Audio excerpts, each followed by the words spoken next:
அஸ்ஸலாமு அலைக்கும் வரஹ்மத்துல்லாஹி வபரகாத்துஹு.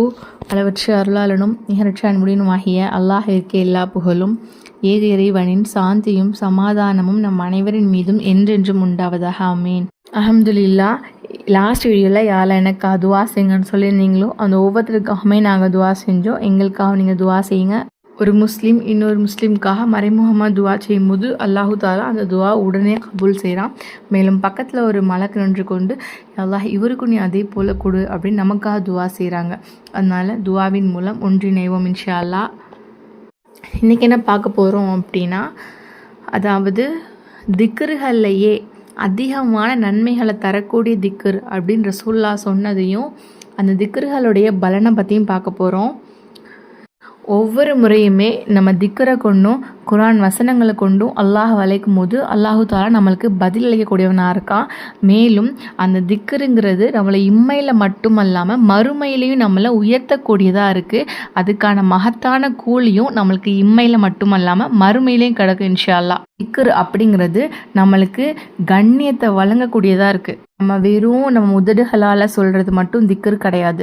நம்ம உள்ளத்தால் உணர்ந்து எப்போ திக்ர் செய்ய ஆரம்பிக்கிறோமோ அப்போது நம்ம அல்லாஹோட அருளை நம்ம பொருந்திக்கிறோம். அது மட்டும் இல்லாமல் நம்ம எப்போ உள்ளத்தால் உணர்ந்து திக்ர் செய்ய ஆரம்பிக்கிறோமோ அப்போவே அல்லாஹு தாலா அவனின் புறத்திலிருந்து நம்மளுக்கு அருள்களையும் நம்ம அறியா புறத்திலிருந்து நம்மளுக்கு சந்தோஷத்தையும் நம்மளுக்கு நிறைவான வாழ்க்கையும் தந்துடுவான். நீங்கள் அவ்வளோ திக்ர் செஞ்சும் அவ்வளோ அந்த அளவுக்கு நான் திக்ர் செய்கிறேன் ஆனாலுமே எனக்கு பலன் கிடைக்க மாட்டேங்குது அப்படின்னா சரி பண்ண வேண்டியது உங்களுடைய ஈமான. ஏன்னா உள்ளத்தால் உணர்ந்து என்னோட இறைவன் எனக்கு கொடுப்பான் அப்படிங்கிற நம்பிக்கையில் அந்த திக்ருகளோட அர்த்தத்தை உணர்ந்து ஓதணும் அப்படின்னா நிச்சயமாக இறைவன் கொடுப்பான். திக்ருக்கே உண்டான பவர் அதுதான். இப்போ தொழுகை நேரம் வந்தால் தான் தொழுக முடியும். நம்மளுக்கு தொழுகைக்கு ஒரு இடம் வேணும். நம்ம உது செஞ்சுருக்கேன்னு நிறைய இருக்கேன். ஆனால் நோன்புக்கும் அப்படி தான். நம்ம சஹர் நேரம் எந்திரிக்கேன்னு நம்ம எல்லாமே இருக்கேன்னு. ஆனால் திக்ர் அப்படிங்கிறது இப்போ நினச்சா கூட நம்ம மனசில் நம்மளாம் ஓதலாம். எங்கே உட்காந்து வேணாலும் நம்ம ஓதலாம். திக்ர் அழுக்கு இல்லாத இடத்துல உள்ள அழுக்கையுமே அழிக்கக்கூடியது திக்ரு தான். இந்த மாதிரி திக்கரோட சிறப்பை சொல்லிகிட்டே போகலாம். அந்த திக்கரை அதிகமாக செஞ்சு அல்லாஹை நம்ம நெருங்கணும் அப்படின்னா நிச்சயமாக அல்லாஹு தாலா நம்மளுடைய துவாவையும் நம்ம எந்த நோக்கத்துக்காக அதை ஓதுனமோ அதுக்கான இதையும் நம்மளுக்கு கொடுத்துருவான் இன்ஷா அல்லாஹ். இந்த திக்கரு ஃபஸ்ட்டு சுபஹானல்லாஹில் அலீம் சுபஹானல்லாஹி வபிஹம்திஹ். நம்ம எல்லாருக்குமே தெரியும் அல்லாஹுக்கு ரொம்ப ரொம்ப பிடிச்ச வார்த்தை இந்த வார்த்தை. இந்த ரெண்டு வார்த்தையுமே நாவிற்கு ரொம்ப எளிமையானது. ஆனால் மீசான் தராஸில் இதை விட கனமானது வேறு எந்த திக்கருமே கிடையாது. இதுதான் மீசான் தராஸ்லேயே அதிகமான கனம் உள்ளது. இன்ஷா அல்லாஹ் அதிகமாக ஓதுங்க. இது அதிகமாக ஓதி இன்ஷா அல்லாஹ் அல்லாஹ்விடத்தில் துவா செய்யுங்க. அதாவது சுபஹானல்லாஹில் அலீம் சுபஹானல்லாஹி வபிஹம்தி. அதனோட அர்த்தம் என்னென்னா, கண்ணியமிக்க அல்லாஹ்வை துதிக்கிறேன், அவனை போற்றி புகழ்ந்து துதி செய்கிறேன். அல்லாஹ் தான் எல்லாமே. அவனையே நான் புகழ்கிறேன், அவனே நான் துதிக்கிறேன் அப்படின்னு சொல்கிறோம். இது ஓதுவதன் மூலமாக இறைவனை நம்ம நெருங்கி நம்ம என்ன கேட்டாலும் இறைவன் நம்மளுக்கு தருவான். அதாவது இப்போது நம்ம நினைக்கிறோம், இப்போ நம்ம தொழுகலை நம்ம திக்ரு ஓதலை அப்படின்னா நஷ்டவாளி அந்த இடத்துல நம்ம தான், அல்லாஹ் கிடையாது. ஏன்னா அவனை திக்ர் செஞ்சுக்கிட்டே இருக்கிறதுக்கும் அவனை புகழ்ந்துட்டே இருக்கிறதுக்கும் துதி பாடிட்டே இருக்கிறதுக்கும் கோடிக்கணக்கான மலக்குகள் இருக்காங்க. நம்ம அல்லாஹை புகழாட்டா அவனுடைய புகழ் போயிருமா? நம்ம அல்லாஹை காட்டா அவனோட கண்ணியம் போயிருமா? இல்லவே இல்லை. நஷ்டவாளி நம்ம தான். அந்த நஷ்டவாளிகள் ஆகாமல் அல்லாஹ் நம்ம அனைவரையும் பாதுகாக்கணும் இன்ஷா அல்லாஹ். அடுத்து என்ன துவா அப்படின்னா சுப்ஹானல்லாஹி வபிஹம்திஹ். இது நம்ம என்ன பாவம் செஞ்சாலும், அதாவது கடலின் நுரை அளவுக்கு நம்மளோட பாவம் இருந்தாலும் கூட, அந்த அளவுக்கு அதிகமாக இருந்தாலும் கூட அந்த பாவங்கள் அனைத்துமே மன்னிக்கப்படுமா. இதோட அர்த்தம் என்னன்னா, அல்லாஹ்வை போற்றி புகழ்ந்து துதி செய்கிறேன். இது ஒரு இஸ்திஃபார். இந்த இஸ்திஃபாரை அதிகமாக நம்ம செய்கிறதின் மூலமாக நம்ம என்ன கேட்டாலும் அல்லாஹு தாலா அந்த ஹலாலான ஹாஜத்துக்களை நம்மளுக்கு நிறைவேற்றி தரான். முன்பின் பாவங்கள் மன்னிக்கப்பட்ட ரசூலுல்லாஹ்வே ஒரு நாளைக்கு 100 முறை பாவ மன்னிப்பு கேட்டிருக்காங்க. அப்போல்லாம் நம்மலாம் எந்த அளவுக்கு பாவ மன்னிப்பு கேட்கணும். அதனால் அதிகமாக இது ஓதுவோம் இன்ஷா அல்லாஹ். குறைஞ்சபட்சம் 100 முறையாச்சும் ஓதுவோம். சுப்ஹானல்லாஹி வபிஹம்தி. அடுத்து லா இலாஹ இல்லல்லாஹ் வஹ்தஹு லா ஷரீக லஹு லஹுல் முல்கு வலஹுல் ஹம்து வஹுவ அலா குல்லி ஷைஇன் கதீர். இதோடைய அர்த்தம் என்னென்னா, வணக்கத்திற்குரியவன் அல்லாஹ்வை தவிர வேறு யாரும் இல்லை, அவன் தனித்தவன், அவனுக்கு இணை யாரும் இல்லை, அவனுக்கே ஆட்சி அதிகாரம் உரியது, அவனுக்கே புகழ் அனைத்தும் உரியது, எல்லாவற்றிற்கும் வலிமையுடையவன். இதோடைய சிறப்பு என்னன்னா, 100 நன்மைகள் எழுதப்படும், 100 தீமை அழிக்கப்படுமா. ஷைத்தான்கிட்ட இருந்து பாதுகாப்பு நம்மளுக்கு கிடைக்குமா. நம்மளுக்கு கிடைக்க வேண்டியதே என்னது, எல்லாமே கிடைச்சிருச்சு. அதாவது நன்மை எழுதப்படுது, தீமை நம்மளுடைய 100 தீமை அழிக்கப்படுது. ஷைத்தான் நம்மளை வழி எடுக்கிறதே அவன் தான். அதனால தான் நம்ம நிறைய பிரச்சனைகளை போய் நம்மளாக வாண்டடாக போய் சிக்கிறோம்.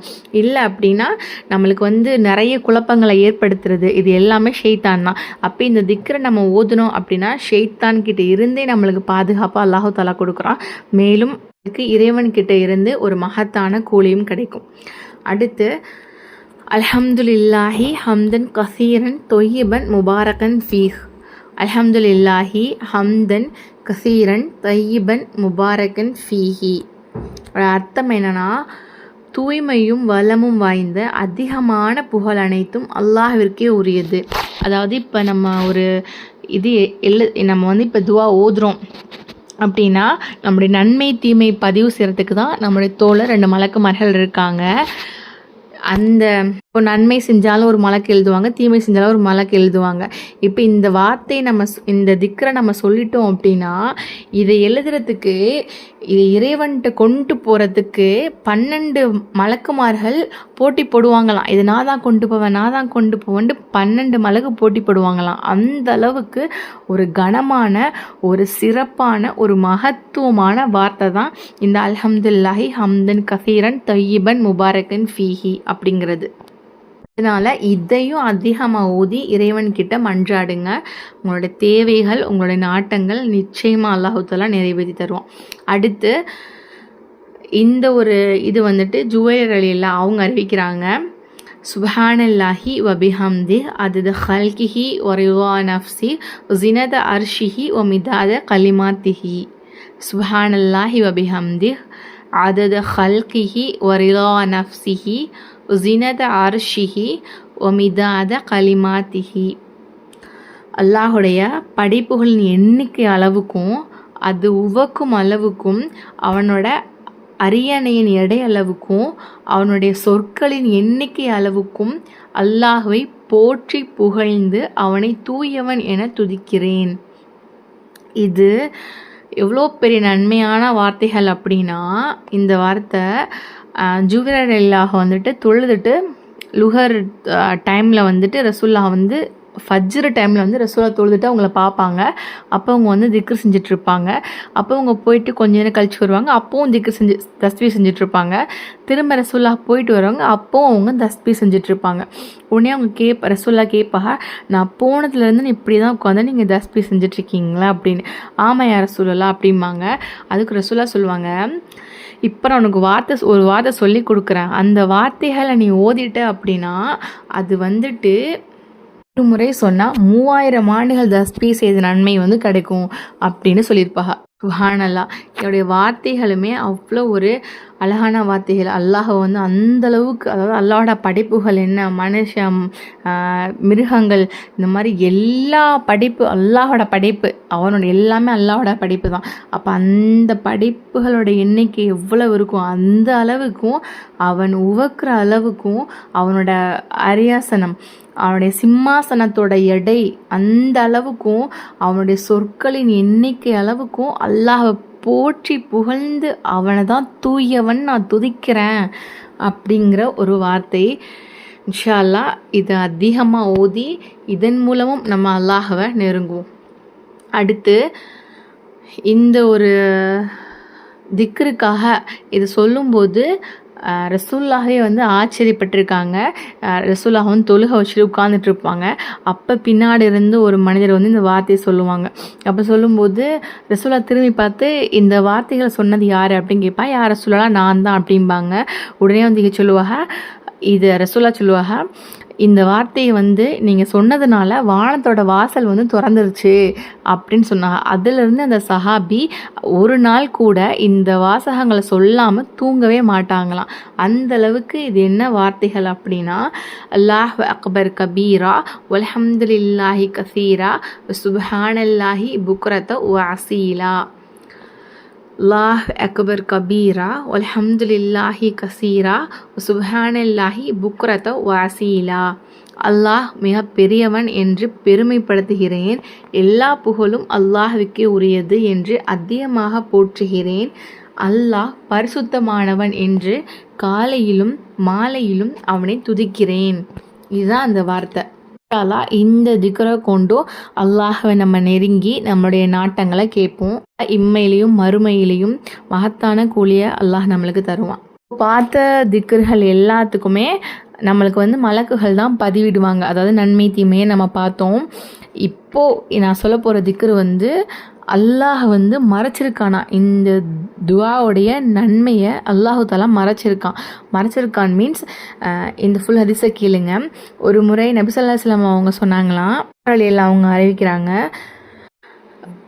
யா ரப்பி லக்கல் ஹம்து கமா எம்பகி லி ஜலாலி வஜ்ஹிக வ அலீமி சுல்தானிக். யா ரப்பி லக்கல் ஹம்து கமா எம்பகி லி ஜலாலி வஜ்ஹிக வ அலீம் சுல்தானிக்க. அதாவது இதோட அர்த்தம் என்னன்னா, என்னோட இரட்சகனே, மகத்துவமிக்க உனது ஆட்சியை மேன்மைக்குரிய உனது உள்ளமையும் எவ்வாறு புகழ்வது தகுதியானதோ அவ்வாறு உன்னை புகழ்கிறேன் அப்படின்னு ஓதுனாங்க. அதுக்கு மலக்குகள் வந்துட்டு இதுக்கு என்ன நன்மை எழுதுறது அப்படின்னு தெரியாமல் மலக்குகளே திகைச்சிட்டாங்க.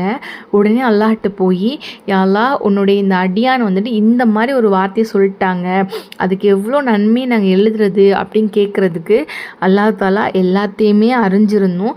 அல்லாஹ் கேட்குறான், அந்த அடியான் என்ன சொன்னான் அப்படின்னு கேட்குறான். உடனே இந்த மலக்குகள் சொல்கிறாங்க, யா ரப்பி லக்கல் ஹம்து கமாயம் பகீலி ஜலாலி வஜ்ஹிக வலீமி வ சுல்தானிக் அப்படின்னு சொல்கிறாங்க. உடனே அல்லாஹு தாலா சொல்கிறான், வாசகத்தை அவன் சொன்ன மாதிரியே எழுதிக்கோங்க. அவன் என்னை சந்திக்கும் போது அதோட நன்மையை நானே வழங்கிடுறேன் அப்படின்னு அல்லாஹ் தாலா சொல்கிறான். சுப்ஹானல்லாஹ். இப்போ நம்ம எல்லா நன்மை தீமையும் மலக்குமார்கள் தான் பதிவிடுவாங்க. ஆனால் இந்த நன்மைக்கான கூலியை நம்ம ரப்பே நம்மளுக்கு கொடுப்பானா இன்ஷா அல்லாஹ். நாளை சொர்க்கத்தில் அல்லாஹு தாலா இதோட நன்மை நம்மளுக்கு வழங்கணும் இன்ஷா அல்லாஹ். இதுக்கு தகுதியானவங்களாக நம்ம ஆகணும் இன்ஷா அல்லாஹ். பதிவிட்டிருக்கிற எல்லா திக்ரையுமே இன்ஷா அல்லாஹ் அதிகமாக ஓதி இறைவன்கிட்ட அதிகமாக மன்றாடி கேளுங்க. நம்முடைய வாழ்க்கை அழகானதாகவும் உண்மையாக இருந்தால் கூட அல்லாஹோட கிருபையால் அது சந்தோஷமானதாகவும் நிம்மதியானதாகவும் அல்லாஹ் மாற்றி தருவான் இன்ஷா அல்லாஹ். இது யாருக்கெல்லாம் பயனுள்ளது அப்படின்னு நினைக்கிறீங்களோ அவங்க கூட கண்டிப்பாக ஷேர் பண்ணிக்கோங்க. அல்லாஹ் நம்ம அனைவரையும் ஃபிர்தௌஸ்ங்கிற உயர்ந்த சொர்க்கத்தில் ஒன்றிணைப்பானாக என்று துவா செய்வதாக விடைபெறுகிறேன். வாஹிதவான் அல்ஹம்துலில்லாஹி ரப்பில் ஆலமீன். அஸ்ஸலாமு அலைக்கும் வரஹ்மத்துல்லாஹி வபரகாத்துஹு.